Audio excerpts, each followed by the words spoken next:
Distinction between tax and debt. Ang debt mo sa government, and by the way, before I explain this one, we are talking about yung payment mo ng tax sa gobyerno at saka yung pagbayad mo ng utang sa gobyerno. Ito yung kaibahan ng dalawa. Yung pagbayad mo ng utang sa gobyerno ay magkaiba yun sa tax. Kasi una-una, ang utang ay nagkaroon ka lang ng utang dahil mayroon kayong kontrata. Ang ibig sabihin yan, mayroon kayong agreement between you and the government. Na halimbawa, ikaw ay magre-render ng services at si government ay magbabayad sa iyo ng money. Or, si government ay mayroong na-provide sa iyo at ikaw ay magbabayad ng ganito. So, vice versa. Example, kung ikaw ay kumukuha ng housing, then you need to pay the government. Kung yan sa pag-ibig. Ano pa ba?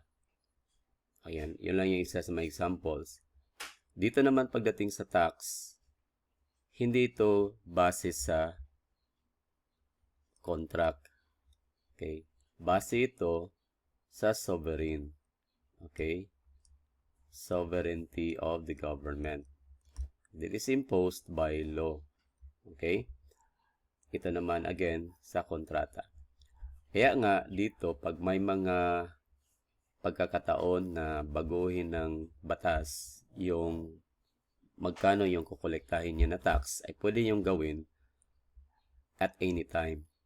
Dahil nga yung obligation mo sa pagbayad ng tax ay base yun sa batas. Dito naman sa base sa kontrata, yung utang naman, yung debt, ay hindi yun base sa batas. Kaya hindi yun pwedeng baguhin ng gobyerno. Kung ano yung napagkasunduan at the start at the commencement of the contract, yun na yun hanggang sa matapos ang contract. Unless lang kung may mga na-discover na in violation with the law or in violation with some like custom or those that are not in accordance with the obligation and contracts natin na law. Therefore, it should be amended or repealed like that. Pagdating dito sa ikalawa, uulitin ko, ang tax ay base sa sovereignty ng government. So, ganun din. So, from sovereignty, gagawing law. Okay? Ito namang batas, ito namang utang or debt ay may be due to the government but in its corporate capacity.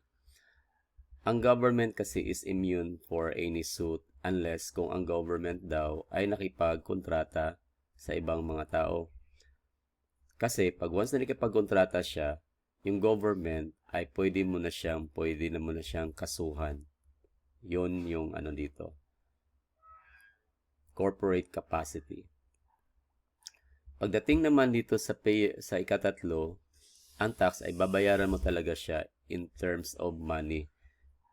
Hindi ka pwedeng i-deliver mo yung isang kotse mo doon bilang pambayad. Ang primary na pambayad mo, mode of payment, is money.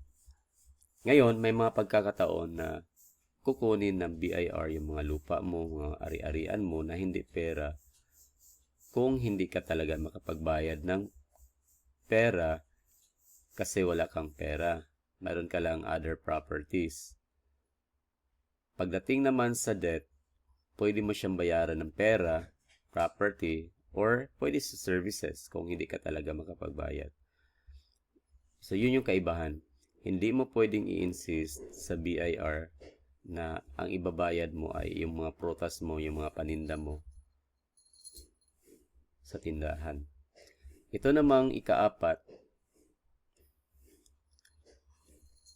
mayroong interest ang debt pero walang interest yung tax. Pero magkakaroon ng interest ng tax kung ikaw ay nagbabayad after sa deadline or due date. Kung itong delinquency, kasali na ito yung late. Example, wala ka doon sa due date. Halimbawa, ang pagbayad ng income tax annually is every April 15, that's the deadline. Pero nakapagbayad ka April 16, babayaran mo yung 1 day na equivalent interest of that. Ito namang debt ay mayroon itong interest talaga na from here now until the end, or kung may delay, may further interest pa. So, halimbawa, kung may demand, may utang ka sa gobyerno, sabi ng gobyerno, babayaran mo to in 15 days, pero hindi ka nagbayad, tapos kasali na doon sa kontrata na nilalagay, na pag hindi ka makapagbayad within 15 days, mayroon kang interest na ang counting afterwards and onwards, then bayaran mo yun.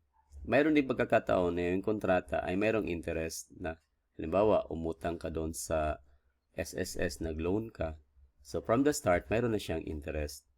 Okay? Kaya itong mga itong mga debt na to ay mayroong interest kung mayroon kang utang sa gobyerno.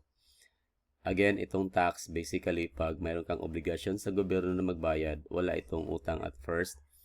Maliban lang kung ikaw ay na-late or mayroon kang delinquent tax o delinquent tax.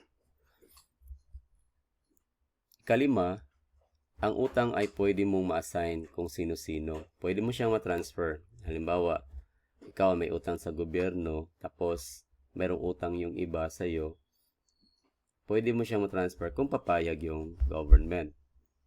Okay, kasi isa na dyan yung, yung mga promissory note na yan na pwedeng ma-transfer. Halimbawa, yung wala akong halimbawa dito. Anyway, that's the point. Pagdating sa tax, ito naman ay hindi pwedeng ma-assign. Yung sinasabi nating estate tax, hindi yun tax para sa predecessor. Tax yun against the estate. Okay?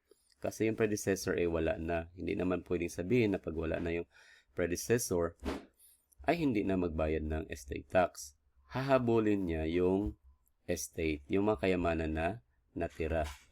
Ayun yung not assign, yun yung na hindi siya assignable doon sa estate kasi that is a tax due against the state. Against the estate pala, sorry. Number 6, ang debt ay subject to compensation. Pwede mong i-offset. Halimbawa, mayroon kang utang sa gobyerno, tapos at the same time, mayroon kang utang sa SSS. At the same time, nag-render ka ng services sa SSS, then mayroon din silang utang sa'yo. You can make an arrangement to that. Pero, subject yan na kung mag-agree yung SSS. Okay? Hindi yan automatic na ganon. Pero pagdating dito sa tax, hindi pwedeng i-assign kasi magkaiba, lalo na kung magkaiba yung mga nature, yung mga halimbawa, mayroon kang receivable, nag-file ka ng tax refund, hindi pa siya final, wala pang ganun.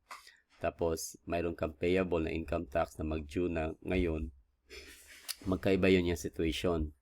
Kasi yung habulin mo na tax refund ay hindi pa yun final and executable na na demand. So, therefore, wala kang panghahawakan. Pero yung obligation mo ay real na yan. Kumbaga, kailangan mo talaga magbayad ng tax on due date. Yan nakalagay. Kapito, ang hindi pagbayad ng tax ay punishable by imprisonment. Okay, nandyan yan nakalagay. Pero ang ibig sabihin nito, kung wala ka talagang tax due at hindi ka makapagbayad, hindi ka talaga ma-imprison naman talaga. Ma-imprison ka lang kung hindi ka talaga, kung mayroon kang mga fraud na ni ginagawa. O kung hindi ka makapagbayad dahil wala ka talagang pera after all na na-exhaust, it's not a convertible to imprisonment. Yung mga ganon. So, again, ang hindi lang pwede dito na gawin na pwede ka ma-imprison is yung poll tax lang. Itong no imprison naman in the case of non-payment, ito yung sa civil, sa debt, pagdating sa debt. Pag hindi ka makapagbayad, meron kang utang, hindi ka pwedeng ikulong, yung mga ganon. So, yun yung kaibahan nila ha.